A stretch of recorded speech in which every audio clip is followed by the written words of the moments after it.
ಜೈ ಶ್ರೀಕೃಷ್ಣ. ಜೈ ದುರ್ಗಾ ಮಾತಾ. ದೇವಿ ದುರ್ಗಾ ಮಾತೆಗೆ ನನ್ನ ಹೃದಯಪೂರ್ವಕ ಪ್ರಣಾಮಗಳು.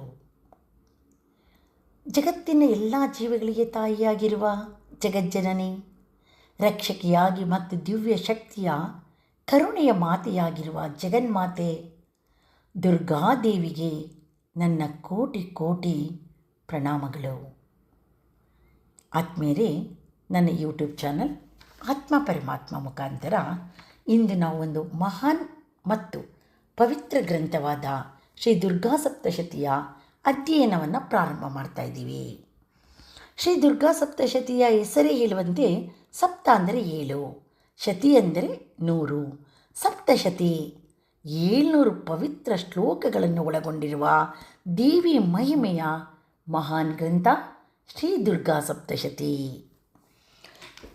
ಶ್ರೀ ದುರ್ಗಾ ಸಪ್ತಶತಿಯ ಪವಿತ್ರ ಗ್ರಂಥದಲ್ಲಿ ಬ್ರಹ್ಮಾಂಡ ನಾಯಕಿಯಾಗಿರುವಂತಹ ದುರ್ಗಾದೇವಿಯ ಅಪಾರ ಶಕ್ತಿ, ಕೃಪೆ ಮತ್ತು ಭಕ್ತರ ಮೇಲಿನ ಕರುಣೆ, ಭಕ್ತರ ರಕ್ಷಣೆ ಇವುಗಳನ್ನು ತಿಳಿಸುವುದರ ಜೊತೆಗೆ ದುಷ್ಟ ರಾಕ್ಷಸರನ್ನು ಜಗನ್ಮಾತೆ ಕಾಳಿಕಾಂಬೆ ಹೇಗೆ ಸಂಹಾರವನ್ನು ಮಾಡಿದ್ಲು ಅನ್ನುವುದನ್ನು ಶ್ರೀ ದುರ್ಗಾ ಸಪ್ತಶತಿಯಲ್ಲಿ ಸುಂದರವಾಗಿ ವರ್ಣಿಸಲಾಗಿದೆ. ಆತ್ಮೀಯರೇ, ಅಪಾರವಾದ ವಿದ್ಯೆ ಬುದ್ಧಿ ಇರುವ ಜೀವಾತ್ಮ ನಾನಲ್ಲ. ನನ್ನ ಜ್ಞಾನ ಸೀಮಿತವಾದದ್ದು. ಆದರೂ ಜಗನ್ಮಾತೆಯ ಕೃಪೆಯನ್ನು ಆಶ್ರಯಿಸಿ ಆ ದುರ್ಗಾಮಾತೆಯ ಮಹಾಶಕ್ತಿಗೆ ಸಂಪೂರ್ಣವಾಗಿ ಶರಣಾಗತಳಾಗಿದ್ದೇನೆ. ಅವಳನ್ನು ನಂಬಿ ಅವಳ ಸೇವೆಗೆ ಒಂದು ಚಿಕ್ಕ ಸಂಕಲ್ಪದೊಂದಿಗೆ ಸನಾತನ ಧರ್ಮದ ಆಧ್ಯಾತ್ಮಿಕದ ಹಾದಿಯಲ್ಲಿ ದೇವಿಯ ಸೇವೆಯನ್ನು ಮಾಡಬೇಕು ಅಂತ ಈ ಒಂದು ಕಾರ್ಯವನ್ನು, ಈ ಒಂದು ಸೇವೆಯನ್ನು ಪ್ರಾರಂಭಿಸ್ತಾ ಇದ್ದೀನಿ. ಈ ದಿವ್ಯ ಪಥದಲ್ಲಿ ನಾನು ನನಗೆ ತಿಳಿದೋ ತಿಳಿಯದೆಯೋ ಯಾವುದೇ ಮಾತಿನಲ್ಲಾಗಲಿ ಮನಸ್ಸಿನಲ್ಲಾಗಲಿ ಶ್ಲೋಕದ ಉಚ್ಚಾರಣೆಯಲ್ಲಾಗಲಿ ನಾವು ಮಾಡುವ ಕರ್ಮದಲ್ಲಾಗಲಿ ಯಾವ ತಪ್ಪಿನ ನೆರಳು ಬಂದರೂ ಜಗನ್ಮಾತೆ ನನ್ನ ಕ್ಷಮಿಸಲಿ.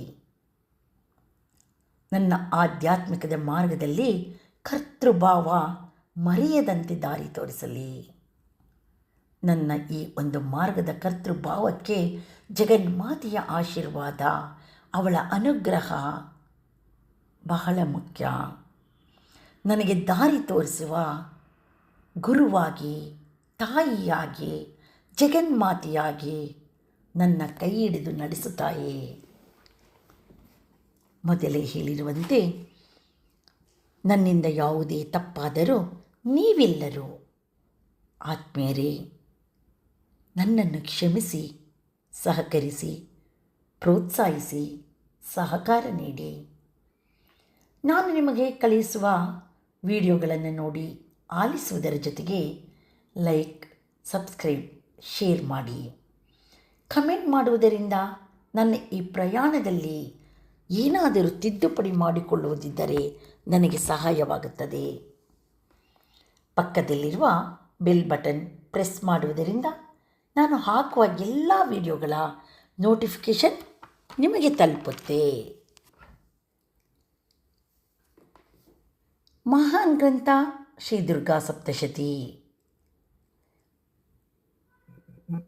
ಇದು ಕೇವಲ ಶ್ಲೋಕಗಳ ಕಲಿಕೆಗೆ ನಮ್ಮ ಜ್ಞಾನ ನಿಲ್ಲುವುದು ಬೇಡ. ಶ್ರೀ ದುರ್ಗಾ ಸಪ್ತಶತಿ ಹೆಸರೇ ಹೇಳುವಂತೆ ದುರ್ಗೆ, ಮಹಾಕಾಳಿ, ಮಹಾಲಕ್ಷ್ಮಿ, ಮಹಾಸರಸ್ವತಿಯಾಗಿ ದುರಿತಗಳನ್ನು ನಾಶ ಮಾಡುವ ಮಹಾತಾಯಿ ದುರ್ಗಾಮಾತಾ. ಹಾಗಾದರೆ ದುರ್ಗಾಮಾತೆ ಬಗ್ಗೆ ತಿಳ್ಕೊಳ್ಳೋಣ. ಶ್ರೀ ದುರ್ಗಾ ಸಪ್ತಶತಿಗೂ ದುರ್ಗಾಮಾತೆಗೂ ಇರುವ ಸಂಬಂಧ ಏನು? ಶ್ರೀ ದುರ್ಗಾ ಸಪ್ತಶತಿ ಎಲ್ಲಿಂದ ಬಂತು? ಇದನ್ನು ರಚನೆ ಮಾಡಿದವರು ಯಾರು? ಇದು ಯಾವ ಪುರಾಣದಲ್ಲಿ ಉಲ್ಲೇಖವಿದೆ? ಹಲವಾರು ವಿಷಯಗಳು. ಇದರ ಮೂಲ ಯಾವುದು? ಎಲ್ಲವನ್ನ ತಿಳಿದುಕೊಳ್ಳುತ್ತಾ, ಶ್ಲೋಕಗಳನ್ನು ಕಲಿಯುತ್ತಾ, ದೇವಿಯನ್ನು ಆರಾಧಿಸುತ್ತಾ, ಅವಳ ಮಹಿಮೆಗಳನ್ನು ಅರ್ಥೈಸಿಕೊಳ್ಳುತ್ತಾ, ಸನಾತನ ಧರ್ಮದ ಆಧ್ಯಾತ್ಮಿಕದ ಮಾರ್ಗದಲ್ಲಿ ನಾವೆಲ್ಲರೂ ಒಟ್ಟಾಗಿ ಪ್ರಯಾಣ ಮಾಡೋಣ. ಎಲ್ಲರೂ ದುರ್ಗಾದೇವಿಯ ಬಗ್ಗೆ ತಿಳಿದುಕೊಳ್ಳುವುದೇ ಇರುವುದು ಎರಡೂ ಸುಲಭವಲ್ಲ. ದುರ್ಗಾದೇವಿ ಒಂದು ಪುಸ್ತಕದಲ್ಲಿ ಬರುವ ಒಂದು ಪಾತ್ರವಲ್ಲ, ಅಥವಾ ಒಂದು ಕಥೆಯ ನಾಯಕಿ ಅವಳಲ್ಲ. ದುರ್ಗಾಮಾತೆ ಮಂತ್ರಮಯಳು, ರಹಸ್ಯಮಯಳು, ಅದ್ವೈತ ಸ್ವರೂಪವಳು. ದುರ್ಗಾ ಒಬ್ಬ ದೇವತೆ ಮಾತ್ರ ಅಲ್ಲ, ಪ್ರತಿಯೊಂದು ಜೀವಿಯ ಒಳಗಿನ ಶಕ್ತಿಯವಳು. ಚೈತನ್ಯವು ತುಂಬಿರುವಂತಹ ಸ್ವರೂಪ ಅವಳು.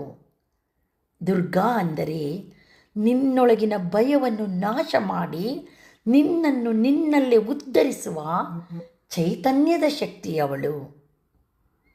ನಮ್ಮನ್ನು ದುಃಖದಿಂದ ಪಾರು ಮಾಡಿ ಬೆಳಕಿನ ಕಡೆ ಎಳೆದುಕೊಂಡು ಹೋಗುವ, ಕರೆದೊಯ್ಯುವ ಮಹಾನ್ ಶಕ್ತಿ ದುರ್ಗಾ ಮಾತಾ. ಹಾಗಾದರೆ ದುರ್ಗಾ ದುಃಖ, ಭಯ, ಸಂಶಯ, ರಗ, ಗತಿ ಎಳೆದುಕೊಂಡು ಹೋಗುವುದು, ಕರೆದುಕೊಂಡು ಹೋಗುವುದು ಒಂದು ಮಹಾನ್ ಶಕ್ತಿ. ಇದರ ಅರ್ಥ ನಮ್ಮನ್ನು ದುಃಖದಿಂದ ದಾಟಿಸಿ ಬೆಳಕಿನ ಕಡೆ ಕರೆದುಕೊಂಡು ಹೋಗುವ, ನೆಮ್ಮದಿಯ ಜೀವನವನ್ನು ದಯಪಾಲಿಸುವ, ಮೋಕ್ಷವನ್ನು ಕರುಣಿಸುವ ಪರಮ ಶಕ್ತಿಯೇ ಅಮ್ಮ ದುರ್ಗಾ ಮಾತೆ. ಅಂತಹ ದುರ್ಗಾ ಮಾತೆಯ ಕೃಪೆಗೆ ನಾವೆಲ್ಲರೂ ಪಾತ್ರರಾಗಬೇಕು. ಓಂ ಐಂ ರೀಂ ಕ್ಲೀಂ ಚಾಮುಂಡಾಯೈ ವಿಚ್ಚೆ. ತಾಯಿ ಜಗನ್ಮಾತೆ ಸಕಲ ಜಗತ್ತಿನ ತಾಯಿ, ಕರುಣೆಯ ಸಾಗರ, ಭಕ್ತರ ಪಾಲಿನ ರಕ್ಷಕಿ ಜಗನ್ಮಾತೆಯವಳು. ದುರ್ಗಾದೇವಿಗೆ ಕೋಟಿ ಕೋಟಿ ಪ್ರಣಾಮಗಳನ್ನು ಸಲ್ಲಿಸಲೇಬೇಕು. ತನ್ನ ಮಕ್ಕಳನ್ನು ಕಷ್ಟದಿಂದ ರಕ್ಷಿಸುವ ತಾಯಿಯವಳು. ಭಯಗೊಂಡ ಹೃದಯಕ್ಕೆ ಧೈರ್ಯ ನೀಡುವ ಶಕ್ತಿಯವಳು. ಅಂಧಕಾರದ ನಡುವೆ ಬೆಳಕಿನ ದಾರಿಯನ್ನು ತೋರಿಸುವ ದಿವ್ಯ ಜ್ಯೋತಿಯವಳು. ಅವಳೇ ಜಗನ್ಮಾತೆ ದುರ್ಗಾದೇವಿ. ಭಕ್ತರು ಅವಳನ್ನು ಒಂದೇ ಸಾರಿ ಸ್ಮರಿಸಿದರೂ ಅವಳು ತನ್ನ ಅಪಾರ ಕೃಪೆಯಿಂದ ಅವರ ಜೀವನದಲ್ಲಿ ಶಕ್ತಿ, ಧೈರ್ಯ ಮತ್ತು ಆಶೀರ್ವಾದವನ್ನು ನೀಡುವ ದಯಾಮಯಿ ತಾಯಿ. ಅಂತಹ ಮಹಾಶಕ್ತಿಯ ಸ್ವರೂಪವಾದ ಜಗನ್ಮಾತೆ ದುರ್ಗಾದೇವಿಯ ಅಪಾರ ಮಹಿಮೆಯನ್ನು ಅರಿತುಕೊಳ್ಳಲು ನಾವು ಈಗ ದುರ್ಗಾ ಸಪ್ತಶತಿ ಎಂಬ ಮಹಾನ್ ಪವಿತ್ರ ಗ್ರಂಥದ ಅರ್ಥವನ್ನು ತಿಳಿದುಕೊಳ್ಳುವ ಪ್ರಯತ್ನವನ್ನು ಆರಂಭಿಸುತ್ತಿದ್ದೇವೆ. ಜಗನ್ಮಾತೆಯ ಕೃಪೆಯಿಂದ ಈ ದಿವ್ಯ ಶ್ಲೋಕಗಳ ಮಹಿಮೆಯನ್ನು ತಿಳಿದುಕೊಳ್ಳುವ ಭಾಗ್ಯ ನಮಗೆ ದೊರಕಲಿ. ಜಗನ್ಮಾತೆಯ ಆಶೀರ್ವಾದ, ಅನುಗ್ರಹ ನಮಗೆ ಸದಾ ಕಾಪಾಡಲಿ. ನಾವು ಅವಳನ್ನು ಪೂಜಿಸುವುದು ಮಾತ್ರವಲ್ಲ, ಆರಾಧಿಸುವುದು ಮಾತ್ರವಲ್ಲ, ಅವಳಿಗೆ ಸಮರ್ಪಿಸಿಕೊಂಡು ಅವಳಿಗೆ ಸಂಪೂರ್ಣ ಶರಣಾಗತರಾದಾಗ ಜಗನ್ಮಾತೆಯ ಆಶೀರ್ವಾದ, ಅನುಗ್ರಹ ನಮ್ಮದಾಗುತ್ತದೆ. ಆತ್ಮೀಯರೇ, ದುರ್ಗಾ ಸಪ್ತಶತಿಯ ಬಗ್ಗೆ ಹಲವಾರು ವಿಷಯಗಳನ್ನು ಹೆಜ್ಜೆ ಹೆಜ್ಜೆಗೂ ತಿಳಿಯುತ್ತಾ ಮುಂದೆ ಸಾಗೋಣ. ಜೈ ದುರ್ಗಾ ಮಾತಾ. ಸರ್ವಂ ಶ್ರೀ ದೇವಿ ಪಾದಾರ್ಪಣಮಸ್ತು.